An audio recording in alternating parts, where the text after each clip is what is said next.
ikaw pala, kuya. Napasyal ka. Walang yakap! Kuya, bakit mo ako sinampal? Wala naman akong kasalanan sa'yo.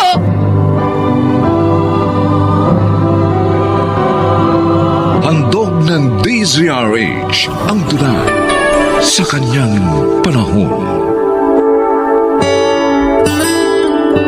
May mga taong ginagamit na lisensya ang kanilang katandaan upang maituwid ang kanilang kamalian. Ganito po ang naging karanasan ni Annalyn sa ating dulang sa kanyang panahon.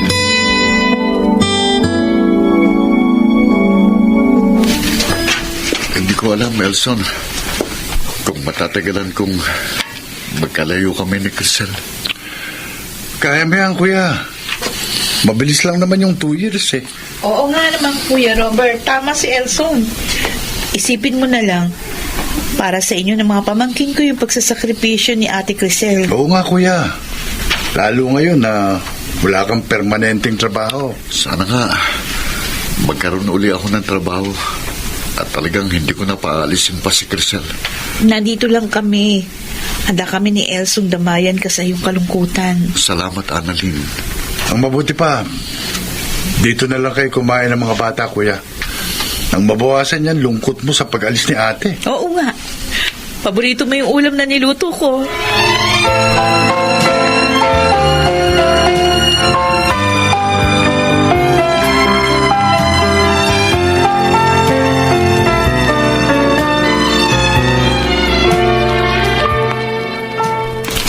Salamat sa pag-aayos niyo ng banyo ko, Omeng, ha, Robert? Okay lang yun, Jenny. Hindi naman malaki sira ng banyo mo eh.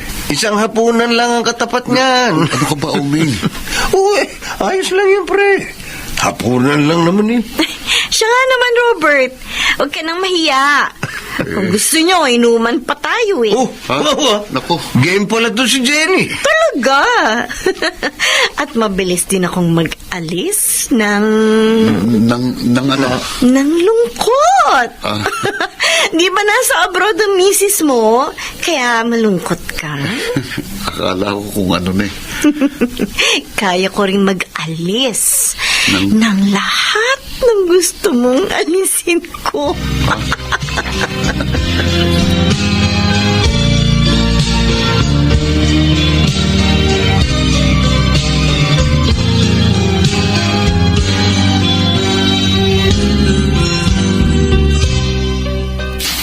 Ate Crisel, kumusta ka naman dyan? Heto, pinipilit pa rin kayanin ang lungkot. May good news ako sa'yo. Si kuya may trabaho na. Nabanggit nga niya nung huli ko siya makausap. O kaya lalo na kayong makakaipon, ha? Yun naman talagang ibig ko mangyari eh.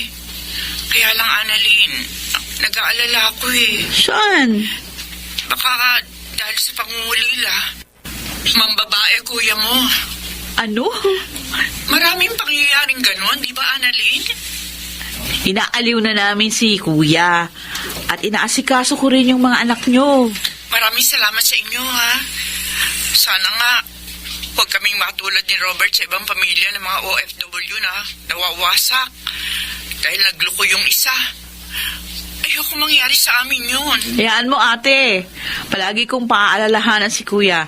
Kahit na kapatid niya ako, ha? Hindi ko siya kukonsintihin pag ginawa niya yun.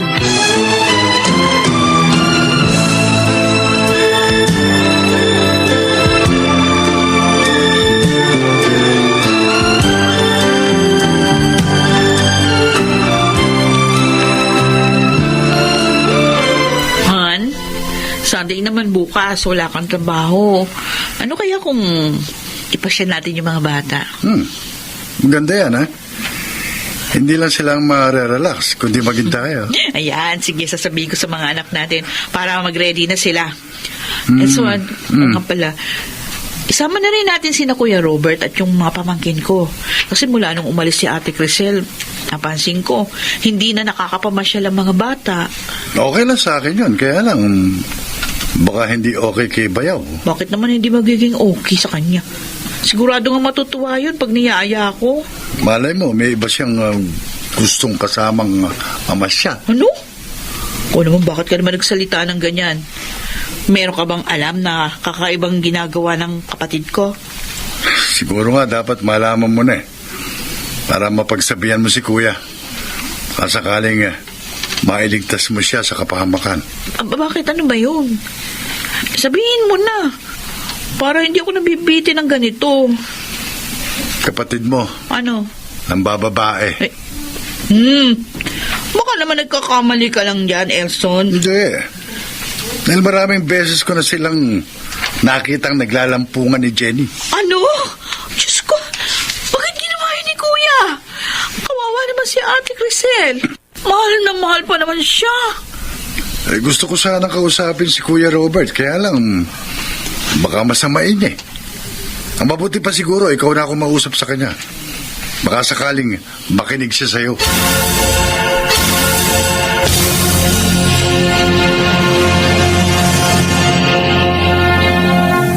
Ano bang sasabihin mo sa akin, Annalyn? At pinuntahan mo pa ako dito sa trabaho ko. Nakarating sa akin yung balitang may relasyon daw kayo.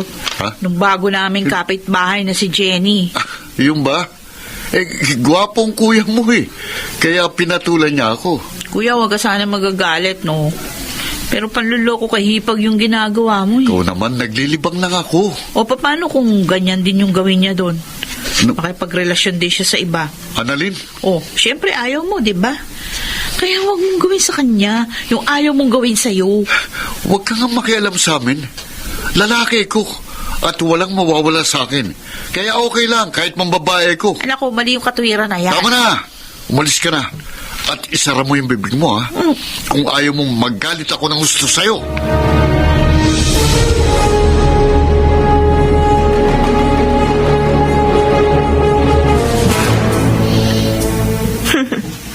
Parang alam ko na kung bakit ka narito sa bahay ko, Annalyn.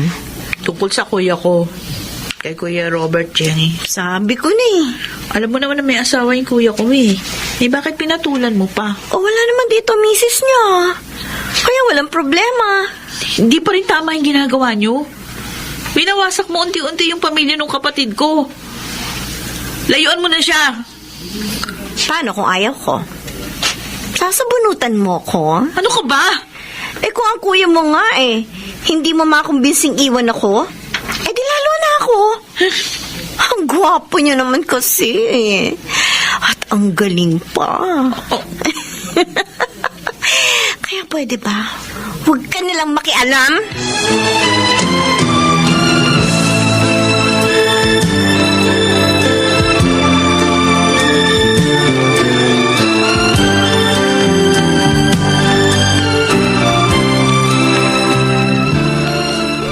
Ay, ikaw pala kuya. Napasyal ka. Walang yakap. Ay! Anay, bakit mo ako sinampal? Bakit? Wala naman akong kasalanan sa'yo, ah. Bakit nagsumbong ka pa rin kay Crisel? Kahit binalaan na kita. Bakit? At kinausap mo pa si Jenny, lalayuan ako. Nagmamalasakit lang ako. Dahil ayoko masira ang pamilya mo. Wala kang karapatang panghimasukan ng buhay ko. Mas matanda ako sa'yo. Mali yung ginagawa mo. Kasalanan na sa batas ng tao, kasalanan pa sa batas ng... Wala kang pakialam! Ikaw, ito na ang huling panghihimasok mo sa buhay ko. At ayoko nang pupunta ka pa sa bahay ko. Dahil ka, Jenny, sisirain mo pagiging magkapatid natin. Wala akong kapatid na pakialamera at talaira. Wala!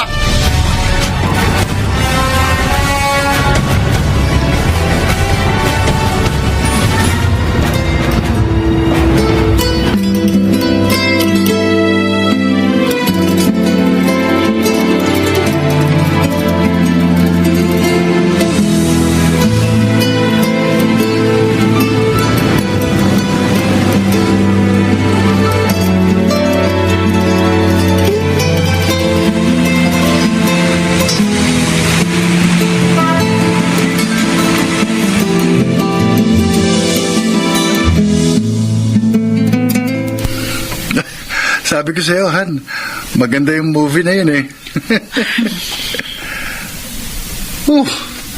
Pambihira. Nanood na tayo ng comedy film, malungkot ka pa rin. Pasensya ka na, Elson. Naaalala ko lang kasi si Kuya. Ilang buwan na rin wala akong balita sa kanya. Kasi nga, pinangangatawanan na niya ang relasyon niya kay Jenny. Sayang ang mahigit 12 years na pagsasama nila ni Ate Crisel. Kanya! Ano po? Ang kuya ko na aksidente?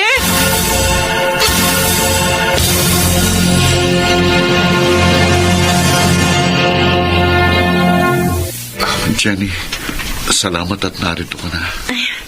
Marami ako inasikaso. Kaya ngayon lang ako nakaparito, Robert. Hindi bali, ang mahalaga, narito ka na ngayon. May mag-aasikaso na sa akin. Ay, hindi. Ha? Hindi ako magtatagal. Magpapaalam lang ako sa'yo. Anong ibig mo sabihin? Nalaman ko na, dahil sa nangyaring aksidente sa'yo, matatagalan bago ka makalakad. Oo nga. Nakakatakot naman ang lagay mo ngayon. Ayoko mag-alaga na may kapansanan. Hirap yun. Kaya, tinatapos ko na ang relasyon natin. Hindi. Sorry, Robert. Nagpapakatotoo lang ako. At least, kinausap kita ng diretsyo. Kesa naman sa bigla na lang kitang takasan. Jenny. Balikan mo na lang ang asawa mo. Baka mapagtiyagaan ka pa niya.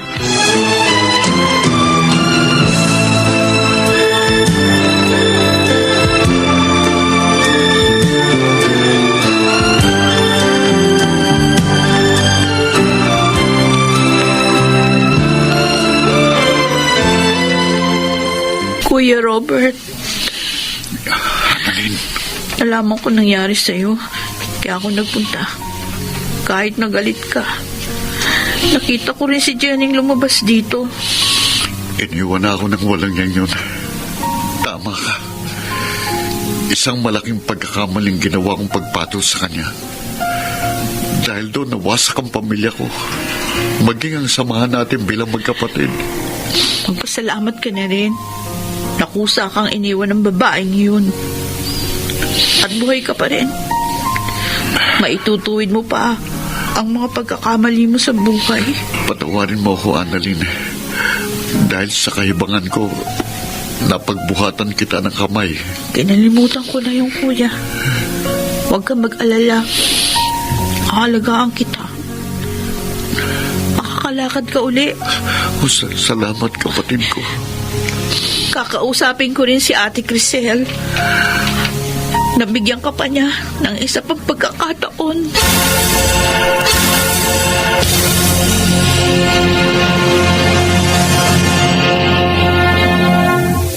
Magpasalamat sa Diyos ang may mabuting kapatid, sapagkat siya'y biyaya na inyong nakamit sa kanyang panahon.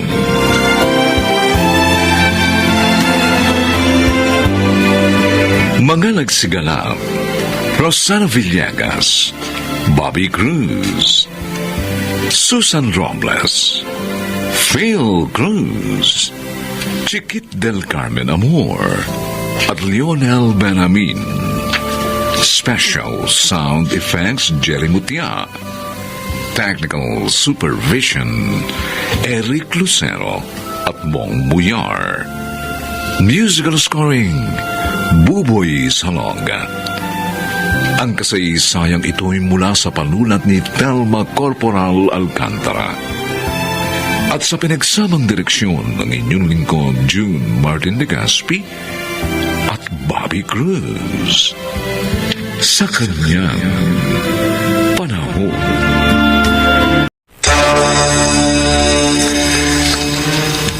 Kapag nakita kita sa araw ng kasal mo, magiging maligaya na rin ako.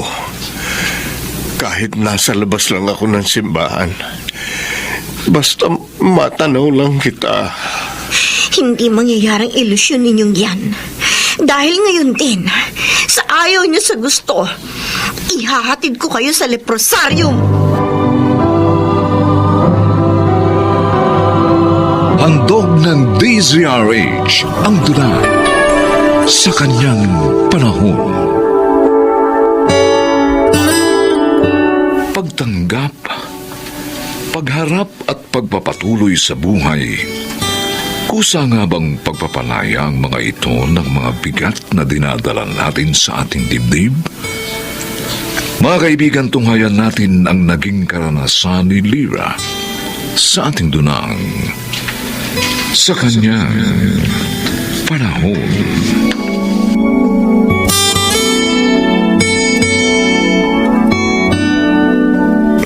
Ito na po ang huling pagdalaw ko sa inyo dito sa leprosarium, Tay. Hindi ko inaasahang yan ang sasabihin mo sa akin sa pag-uusap natin ito, anak. Alam kong magiging masakit po sa inyong hindi na natin magiging pagkikita. Pero yun po makabubuti sa mga panig natin, Tay. Kalimutan niyo na ako. At kalilimutan ko na rin kayo. Lyra, anak. Hayaan niyo na ako magkaroon ng buhay na nakahiwalay sa buhay ninyo, Itay. Kung kalilimutan na natin ang isa't isa, pareho na tayo makakalaya sa mga pangamba.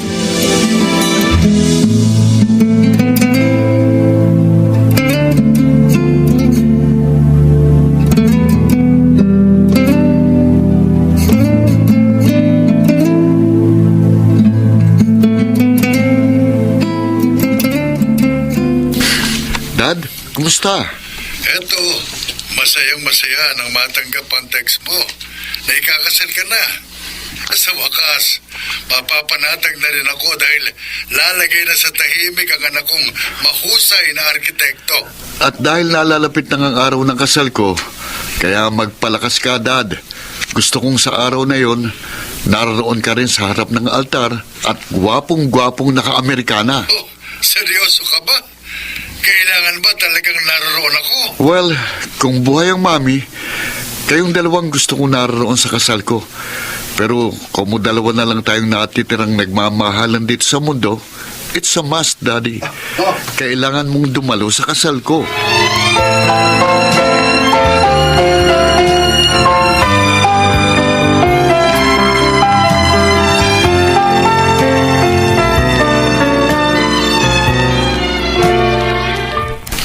Luis. Ay, Luis. Oras na ng pag-inom natin ng gamot. Tayo na sa loob. Para saan pa ba ang pag-inom ko ng mga gamot, Beata? Mababago pa ba lang mga gamot na yan ang naging paglayo sa akin ng aking anak? Ang mga gamot para sa pagaling mo. Kailangan pa rin ng mga iyon ng katawan mo. Kaya tara na sa loob. Lumilipas na ang oras ng pag-inom natin ng mga gamot. Napakasakit. Nadudurog ang puso ko sa tuwing sumasagi sa isip mong hindi na ako dadalawin dito ni Lyra. Oo, tao ka, oo. Aaring nung huling araw na pumunta siya rito, yun ang nararamdaman niya. Pero hindi siya rin matitiis ng iyong anak, Luis. Naniniwala ako. Dadalhin at dadalhin siya pabalik ng kanyang mga paarito.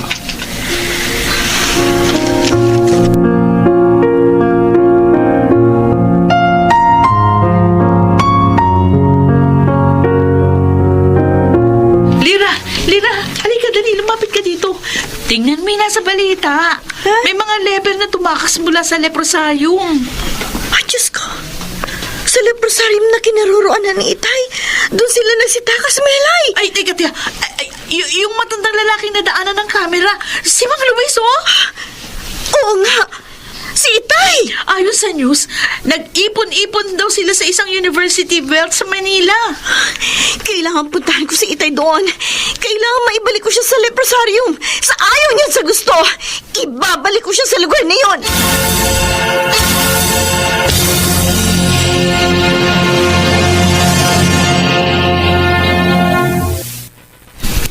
Alam niyo bang binigyan niyo ako ng malaking problema sa ginawa niya pagtaka sa leprosarium? Ano pa kasi iniisip niyong gawin dito sa labas? Magpapakalat-kalat kayo dito. Hindi niyo ba alam nalilikha lang kayo ng takot sa mga tao? Gusto ko lang kasing makita ka sa araw ng kasal mo, anak. Pinag-usapan na natin ang lahat tungkol sa mga pagitan natin. Bakit ayaw niya pa rin intindihin yun, Tay? Kapag nakita kita sa araw ng kasal mo, magiging maligaya na rin ako. Kahit nasa labas lang ako ng simbahan, basta matanaw lang kita. Hindi mangyayaring ilusyon yung yan. Dahil ngayon din, sa ayaw niyo at sa gusto, ihahatid ko kayo sa leprosarium.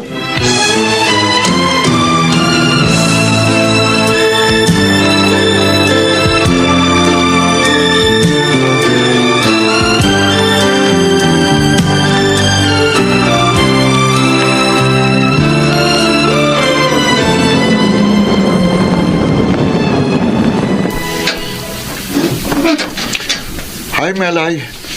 Tinatawagan ko si Lira sa cellphone niya pero hindi sumasagot eh. Kaya naisip kong daanan na lang siya rito. Ngayon kasi kami final na makikipagsara sa venue ng aming kasal. And just the same, dadaanan na rin namin yung para sa catering services for final tasting. Kanina pa siya umalis. Dala yung kotse niya, Walter. Ha? Hindi nga rin siya sumasagot sa mga text ko. Kaya hindi ko alam kung anong oras siya uuwi. Kaya plaka ako, hindi ko namataan ang kotse niya sa garahe. Pero hindi mo ba alam kung saan siya pumunta? Mahalaga kasing mga lakad namin ngayong araw na ito eh. Hindi rin kasi kami nagkausap bago siya umalis. Yun nga, hindi rin siya sumasagot sa mga text at tawag ko. O sige, alis na ako. Sisikapin ko pa rin siya makontak. Baka naman may bigla ang business seminar na dinaluhan. Kaya hindi siya sumasagot sa mga tawag ko. Hayaan mo, kapag nakontak ko rin siya, sasabihin ko na nanggaling ka dito. Okay. Sige, I'm sorry, Walter. Hindi ko pwedeng sabihin sa'yong sa leprosarium nagpunta si Lira. Hindi mo dapat malaman ang lahat.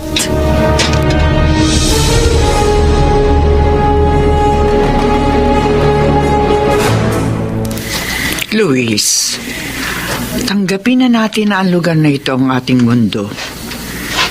Dito, makapamumuhay tayo ng panatag. Malalayo tayo sa panganib ng diskriminasyon. Diskriminasyon maging sa sariling kadugo. Ang ituring akong isang buhay na patay. Minsan, inililigaw lang ang tao ng mga mali niyang nararamdaman, Luis. Pero sa huli, maantig pa rin ang kalooban. Salamat sa pagiging mapagmalasakit mo.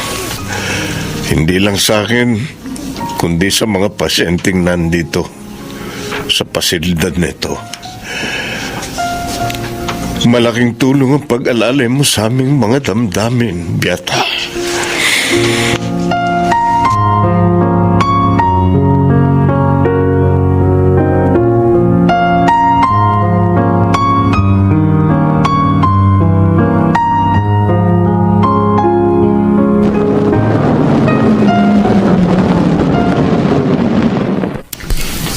Walter, anak! Yan. Mukhang gumaganda ng kalusugan at pangakatawan mo rito ah. Siyempre. Ikaw na nga may sabi, kailangan maging fit and healthy ako sa araw ng kasal mo. Oo. Idinaan ko rito yung isusuot mo para sa kasal ko. Para maisukat mo rin. Ba, sige. Akin na yung kahon para maisukat ko ng lahat ng mga nasa loob niyan. Ba, parang kotse ni Lira yung mabilis na lumabas sa compound ng leprosarium. Anong ginawa ni Lira dito? Bakit siya nagpunta rito? At sinong pinuntahan niya rito?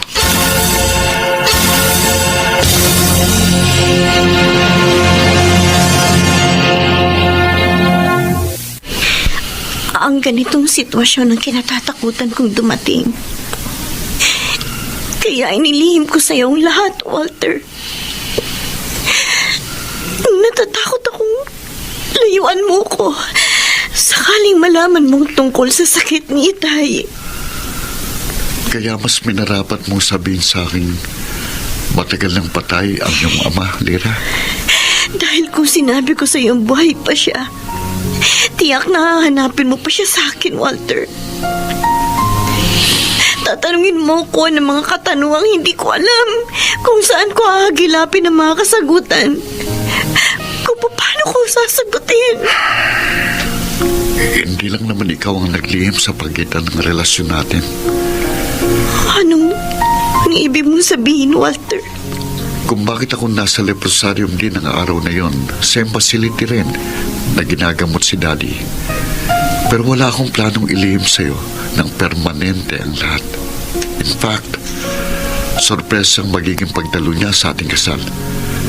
Nang araw na yon na nakita kita sa leprosarium, yun ang araw na inihatid ko ang mga isusunod ni Daddy para sa pagpunta niya sa ating kasal. Pero ako, napakasama akong anak, Walter. Lyra, Itinatwa ko ang aking ama dahil lamang sa pansarili kong mga takot. Masyado akong naging makasarili. Walang mahalaga sa akin, kundi ang aking sarili.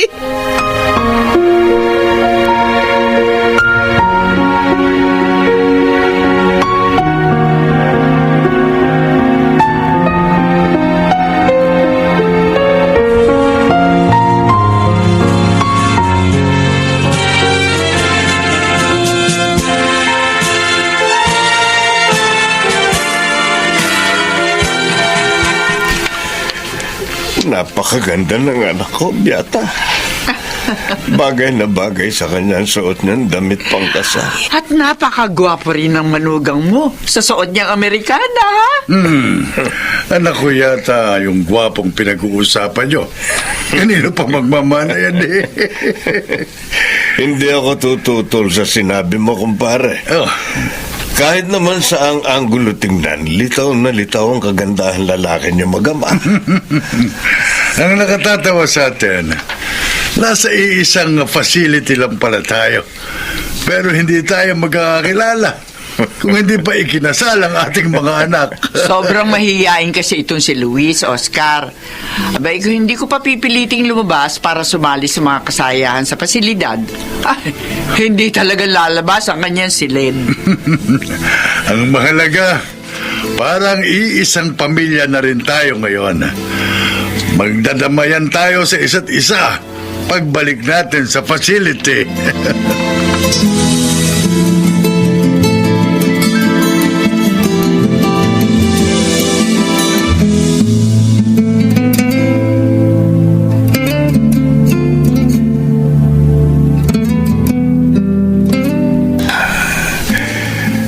Maraming salamat sa pagpapahintulot mong makadalaw ka sa araw ng kasal mo, anak. Ngayon, maligaya na akong babalik sa leprosarium. Kayo ang aking ama. Kaya karapatan ninyong masaksihan ang pinakamahalagang araw nito sa buhay ko, Tay. Salamat. Maraming salamat. Hindi ko malilimutan ang araw na ito na nagkasama tayo. Lagi kong inaasam ang mga ganitong pagkakataon. Ay, Tay. Mahal na mahal ko kayo. Patawarin po ninyo ako sa aking mga pagkukulang. Patawarin mo rin ako sa mga sandaling naghinanakit ako sa iyo. Pero hindi binago ng lahat ng yun ang pagmamahal ko sa iyo, anak. Wala akong hinangad palagi, kundi ang kaligayahan mo.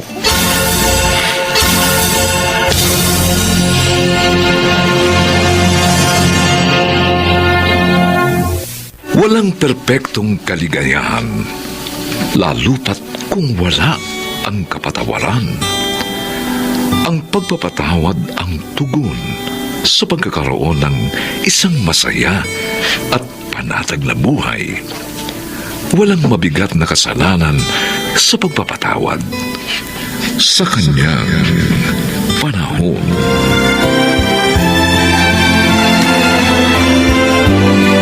Mga nagsiganap: Chiquit del Carmen Amor, Rosana Villegas, Susan Robles, Phil Cruz, Lionel Benjamin at Bobby Cruz.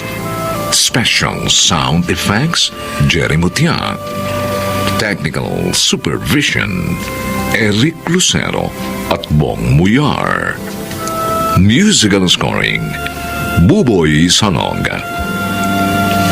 Ang kasaysayang ito ay mula sa panulat ni Sel Barnum at sa pinagsamang direksyon ng inyong lingkod June Martin Legaspi at Bobby Cruz. Sa kanyang panahon. Huwag mo nang ulit-ulitin sa tenga ko mga pangyayari ng araw na yon. Ng mga oras na yon, ilang sandali nang patay si inay sa harapan mo. Pero bakit hindi mo masabi sa mga kapatid mo na hindi ko hinawakan si inay ng araw na yon? Hindi ko siya pinatay. Hindi ako mamamatay tao. Hindi ako kriminal.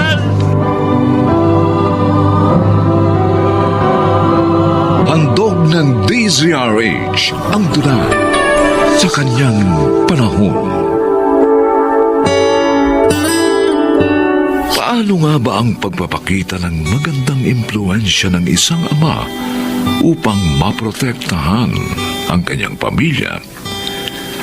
Mga kaibigan, narito po ang naging karanasan ni Rosita sa ating dunang sa kanyang panahon.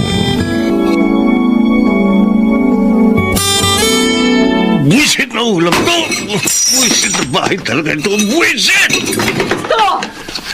Ano na naman bang problema mo at pinagdidiskitahan mo ng init ng ulo, pati pagkain? Hindi ka ba kinikilabutan? Pati kanin tinatapon mo? Wala ka bang alam iluto kundi paksiw na isda? Pati hininga ko amoy paksiw na eh! Kung ginagamit mo lang na dahilan yung paksiw na isda para gumawa ng gulo, pasensya ka na. Pero hindi kita papatulan. Masasayang lang ang laway ko dahil hindi naman ako mananalo sa mga bulok mong katwiran. Oh, saan ka pupunta? Nagugutom ako! Ipagluto mo ako ng kalderetang baka! Hoy! Magbalik ka rito! Rosita!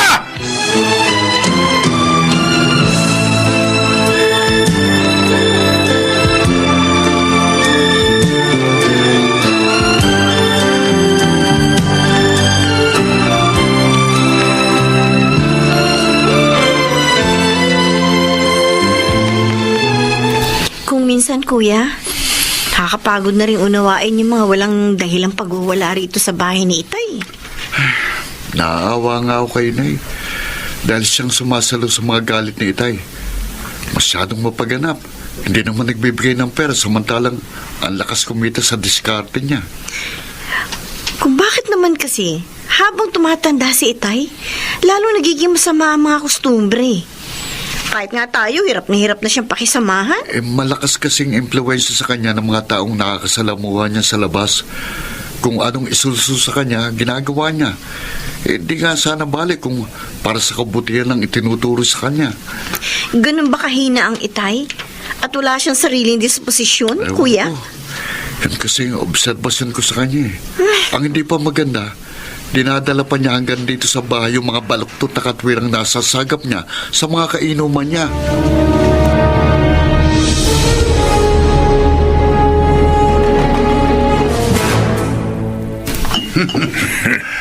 Kursunada mo pala si Roxy. Bakit hindi mo papilan? Bibigay ka agad sa'yo yun. Lalo na kapag nalamang malakas ang diskarte mo sa buy and sell ng mga second hand na mga piyesa ng truck. Panay din kasi sulip sa akin pag kumakain ako sa kantin yun ni Grete. May malabang. Binibuild up ka na rin sa kanya ni Grete. Alam na niyang maibibigay mo ang kakapritsyo niya. Kaya nagpaparamdam na sa'yo. Pag nagkataon, magpinsan pa ang siyota natin, ha, kuya? Tuhog kumbaga. Minsan lang tayo mabubuhay sa mundong ito, Sixto. Kaya lahat ng putahe, tikman na natin. Kahit bawal, no, kuya?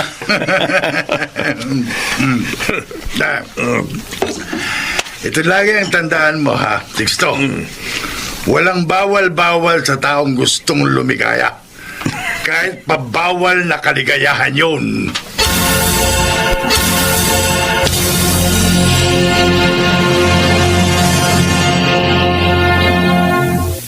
Hoy! Kayong dalawa! Mabuti na sa lubong ko kayo. Halika kayo. Sumama kayo sa bahay. May ipagagawa ako sa inyo magkapatid. Achievement test po namin sa online class namin mamaya Kaya hinahabol ko po oras, Chalagring. Ako po, may online experiment kami gagawin sa science. Kaya bumili po ako ng mga test tube na gagamitin. Ay, nako! Huwag niyo akong bigyan ng kung ano-anong alibay. Kung hindi ay susumbong ko kayo sa tatay niyo. Tingnan ko lang kung hindi kayo gulpihin pag-uwi niyo ng bahay.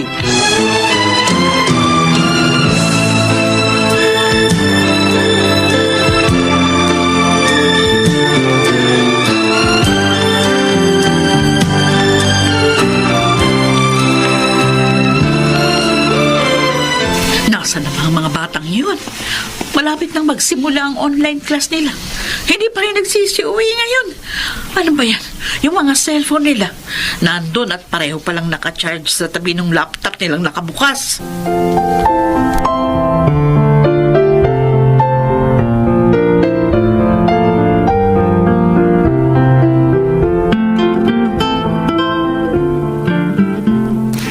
Manny, halika, buhatin mong isa-isa yung 5 sakong panambak na ito. Oh. Tambak mo doon sa flooring na banyo para kapag dumating yung magtatrabaho, sisimentohan na lamang niya agad yung flooring. Hindi ho ako pwedeng magbuhat ng mabigat, Chalagring. Anong hindi pwede? Dahil yun ang sabi ng nanay mo, ganon. Alam mo, hayang nanay mo, tinuturuan ka ng katamaran Ella, paliwanag mo ka kay Chalagring. Chalagring, totoo naman po yung sinasabi niya Hindi po talaga po pwede magbuhat ng mabigat si Kuya. Isa ka pa Natuto ka rin ng katamaran sa nanay mo, no? Halika, doon ka sa kusina. Tulungan mo ako sa niluluto ko merienda. Para sa mga trabahador na bebentahan ko mamaya. Halika na!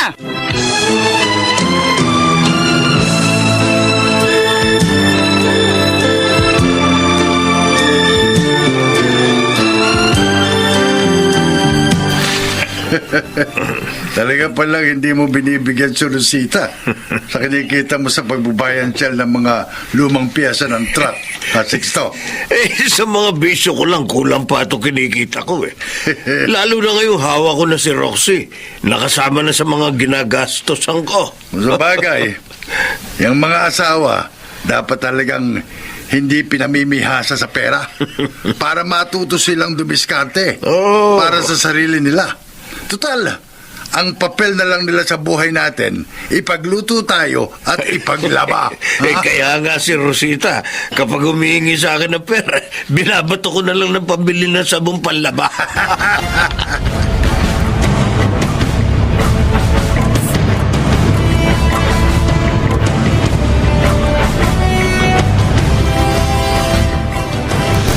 Manny! Ay, naku, Diyos ko! Anak, ano nangyari sa'yo?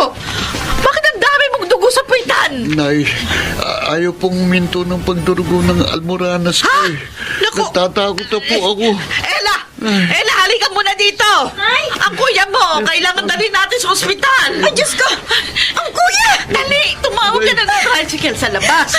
Kailangan maisugod natin sa pinakamalapit na ospital ang kuya mo! Opo, Nay!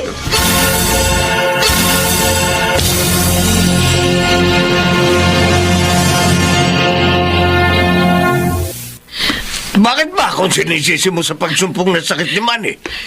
Si Ate Lagring ang nag-uutos sa kanya para buhatin ang 5 sako ng panambak. Kung di ba naman talaga tangay ang anak mo, di sana sinabi na sa tiyang niya na may almurana siya. Ay, sinasabi na nga ni Ella, pero pinuputol agad ni Ate Lagring yung mga sasabihin nila. Hindi sila pinakikinggan. Wala naman ng problema, di ba? Nabigyan na ng gamot na pampampat ng dugo si Manny. Ano pa ang sinusumbat mo sa akin? Hanggang kailan niyo ako gagantihan ng mga kapatid mo sa kasalanang hindi ko ginawa? Hanggang kailan niyo ibibintang sa akin ang pagkamatay ng inay ninyo?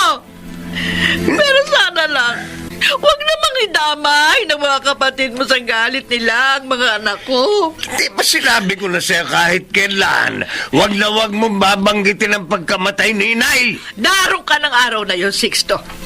Ikaw ang nagpainom sa kanya ng tubig sa pamamagitan ng tubong nakakabit sa ilong ni inay. Kitang-kita mo nang dire-diretsong maagos sa may paanan niya yung tubig na ipinainom mo. Nang hawakan mo ang kanyang pulso, hindi na tumitibok. Wag mo nang ulit-ulitin ang mga pangyayari ng araw na yon. Ng mga oras na yon, ilang sandali nang patay si inay sa harapan mo. Pero hindi mo masabi sa mga kapatid mo na hindi ko inawakan si inay ng araw na yon. Hindi ko siya pinatay. Hindi ako mamamatay tao. Hindi ako kriminal.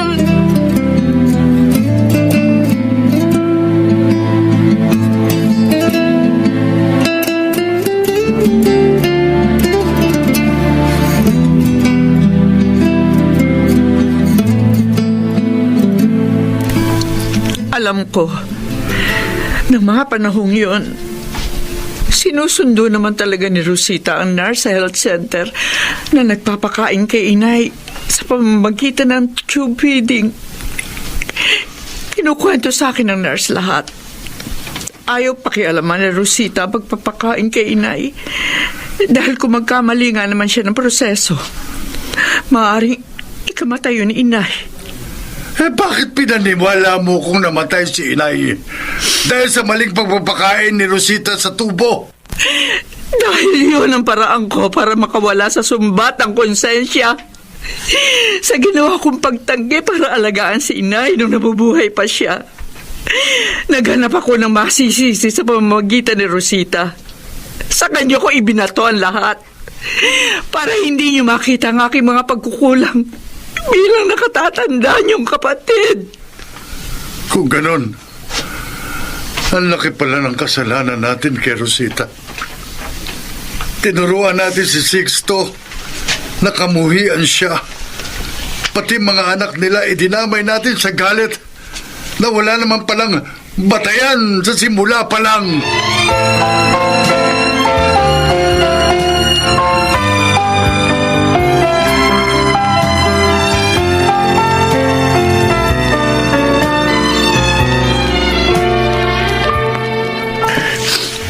Bakit naman kasi?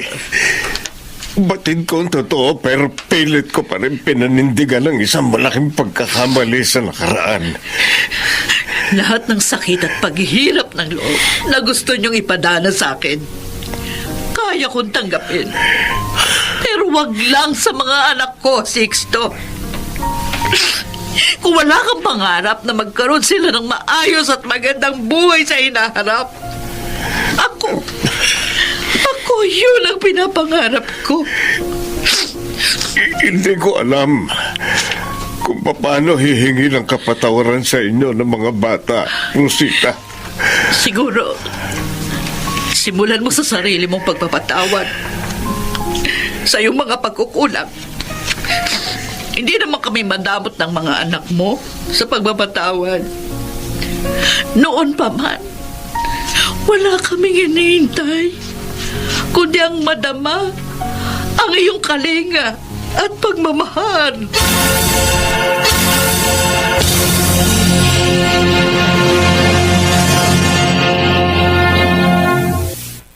Nilikha tayo ng Diyos upang lumago at umunlad bilang isang panghabang buhay na proseso. Lahat tayo ay nagkakasala at kailangang magsisi dahil ito ang inilaang paraan sa atin upang lumaya sa ating mga kasalanan sa kanyang panahon.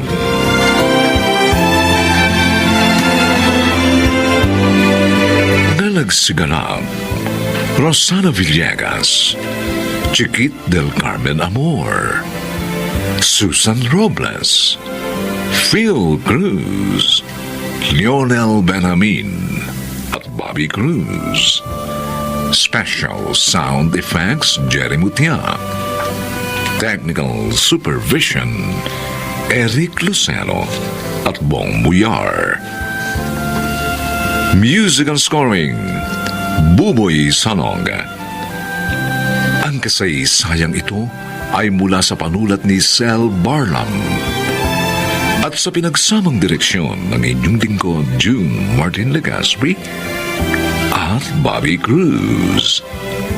Sa kanyang panahon.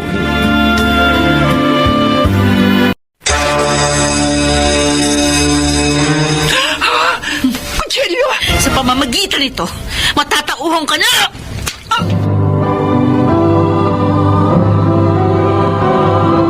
Handog ng DZRH ang tula sa kanyang panahon.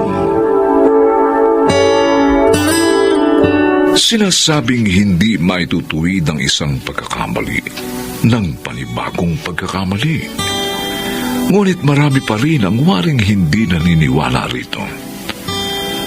Mga kaibigan, narito po at ating pakinggan ang naging karanasan ni Valerie sa ating dunang sa kanyang panahon.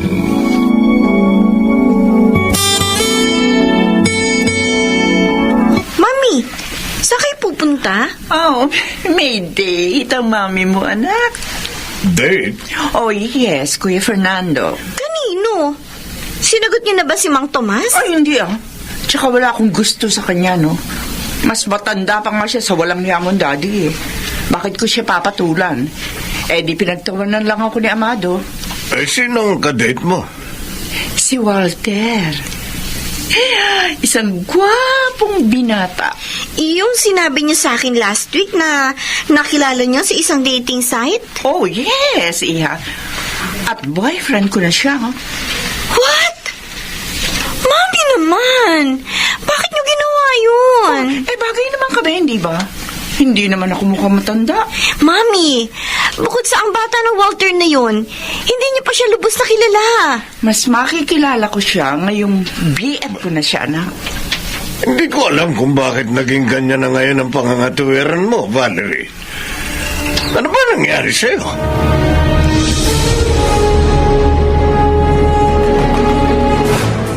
Ang walang hiya ng asawa. Nag-post na naman ng pictures nila ng babae niya. At nasa abroad pala sila. Nagpapakasarap. Ang kapal na mukha nila. Walang hiya ka, Amado. Sa kabila ng pagmamahal at katapatan ko, nagawa mo pa rin ako pagtaksilan. At sa kumari pa natin, walang hiya ko. Bakit ka iiyakan? Wala ka namang kwentang lalaki. Mabuti pa, tawagan mo ko si Walter. Yayayain ko siya mamasyal. Tama. Wala namang pasok bukas sa office. Maghapon kaming lalabas.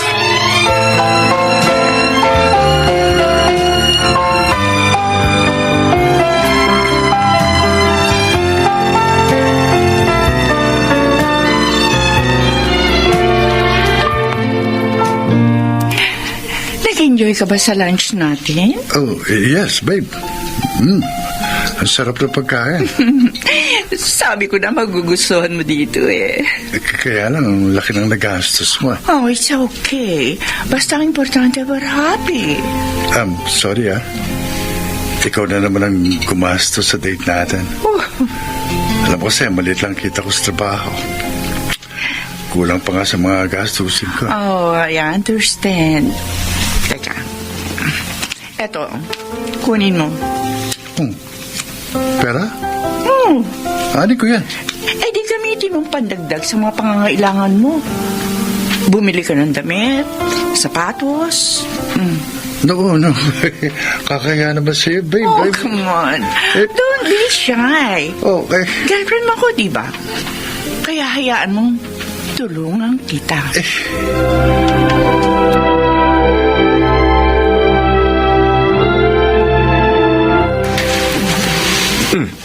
Camille, napasyal ka. May problema ba? Si Mami po, Tito.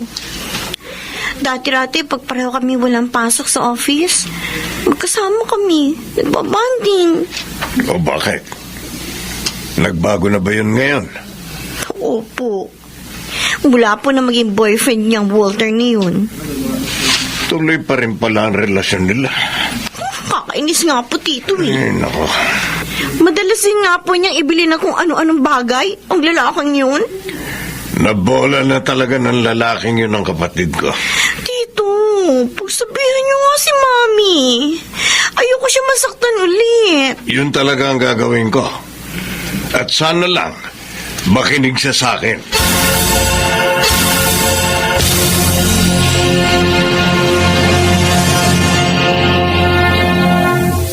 Wow! Ang ganda ng relo mo, Walter. Bigay sa akin ni Valerie kagabi. Magsama kayo kagabi. Ibig mo sabihin, may nangyari na sa inyong dalawa. Wala pa, no? Hug and kisses pa lang kami. Magkasama kami kagabi dahil birthday ng isang kaibigan niya. Sinama niya ako sa party. Pinakilala ka niyang boyfriend niya. Ano pa? Hindi ka nahiya. Bakit ako mahihiya? Gwapo naman itong kaibigan mo. Pare, matanong nga kita. Hmm. Talaga bang gusto mo si Aling Valerie? Kasi kung gusto mo siya, dapat i-dispatcha mo na si Cindy. Ang tapang pa nga nun eh. Parang Gabriela silang kung magalit. Dick, si Cindy yung talagang mahal ko. Oh, Sideline ko lang si Valerie. Kaya kung may i-dispatcha man ako balang araw, si Valerie yun. no, kawawa naman si Aling Valerie. Oo, kasalanan niya yun. Pumatol siya sa parang anak na niya. Paano kung magalit si Cindy kapag nalaman ng tungkol kay Aling Valerie?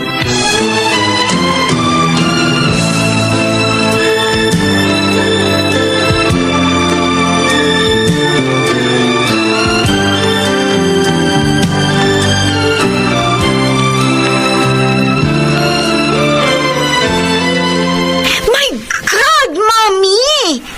Ang mahal ng cellphone na yan. Ibibigay niya lang doon sa Walter na yun? Camille, love you ko siya. Kaya walang masama doon.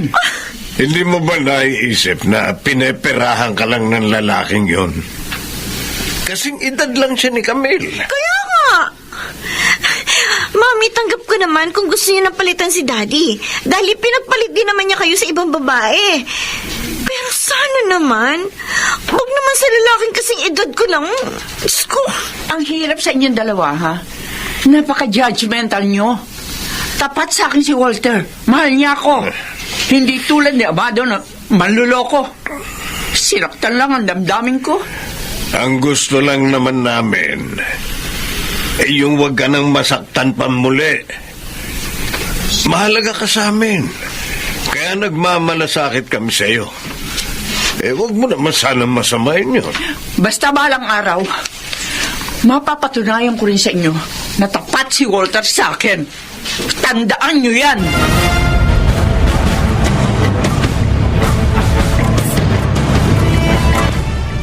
Cindy, huwag mong pagsilosan si Valerie.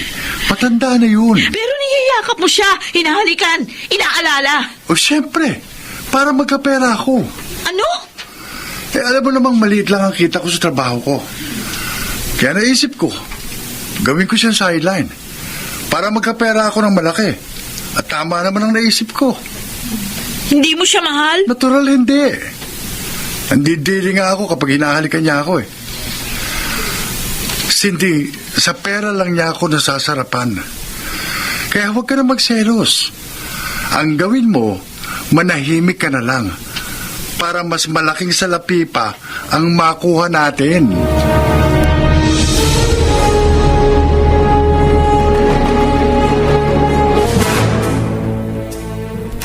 Nandito na ako sa labas ng bahay ng matandang Valerie na yun.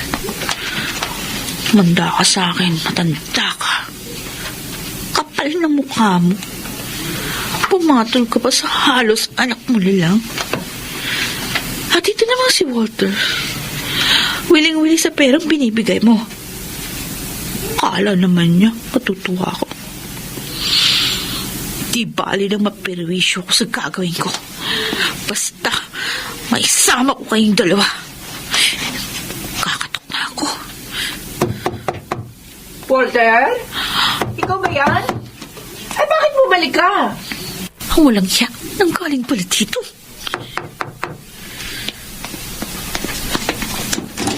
Oh, bakit mo... Sino ka? Ako si Cindy. Girlfriend na lalaking inagaw mo. Ano? Iniwala sa'yo. Ako lang ang nobya ni Walter. Hoy, tanda! Wala ka pa, kaming dalawa na. At para sabihin ko sa'yo, pera mo lang ang gusto niya, no? Doon siya nasasarapan, naintindihan mo? Ha? Ano? Sinabihan nga niya akong manahimik eh, para magkapera din ako. Pero hindi ko kaya. Hindi ko matiis ang panluloko niyo sa akin. Kaya sama-sama na tayong maperwisyo. Angelica! Sa pamamagitan nito, matatauhan ka na.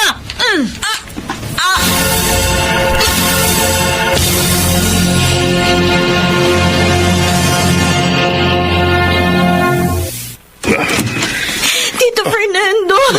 Tito! Camille, bakit ka umiiyak? Ano nangyari?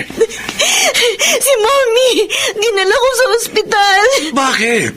Ano nangyari kay Valerie? Wala naman akong alam na sakit niya. Sinaksak po siya ng babae nagngangalang Cindy raw! Sino babaeng yun? At bakit siya sinaksak? Uy, anong lagay ng mami mo?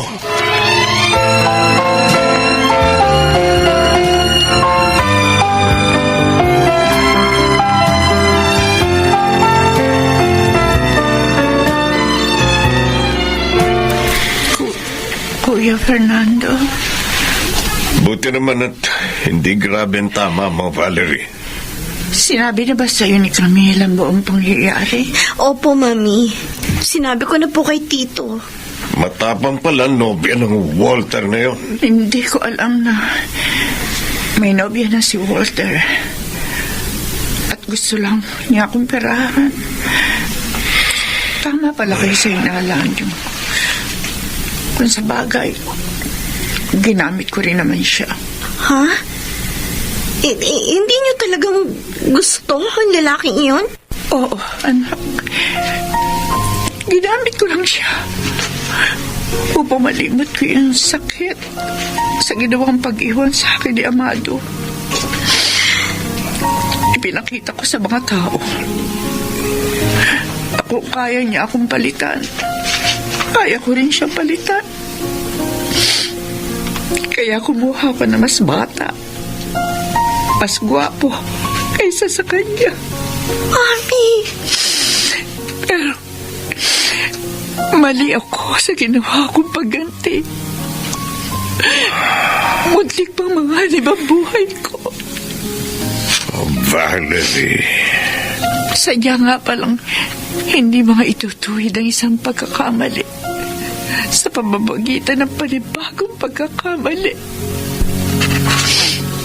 Ano ngayon ang plano mo? Hindi na ako magsasampa ng reklamo laban kay Cindy. Hahayaan ko na lamang sila ni Walter. Ako naman, pagagalingin kong mag-isa ang sugat ng puso ko. Alam ko naman gagaling din ako. Dahil tutulungan ako ng pinakamagaling na manggagamot. At yun ay ang Panginoong Diyos.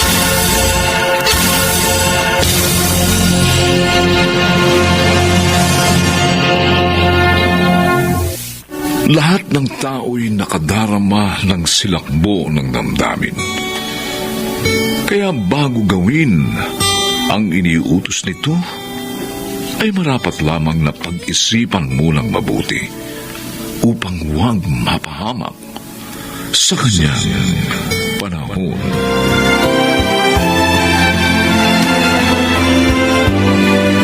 Mga nagsiganap, Susan Robles, Lionel Benjamin, Chiquit del Carmen Amor, Bobby Cruz, Rosana Villegas, at Phil Cruz. Special Sound Effects, Jerry Butia. Technical Supervision, Eric Lucero at Bong Muyar. Musical Scoring, Buboy Salonga. Ang kasaysayang ito'y mula sa panulat ni Thelma Corporal Alcantara. At sa pinagsamang direksyon ng inyong lingkod, June Martin de Gaspi at Bobby Cruz. Sa kanyang panahon.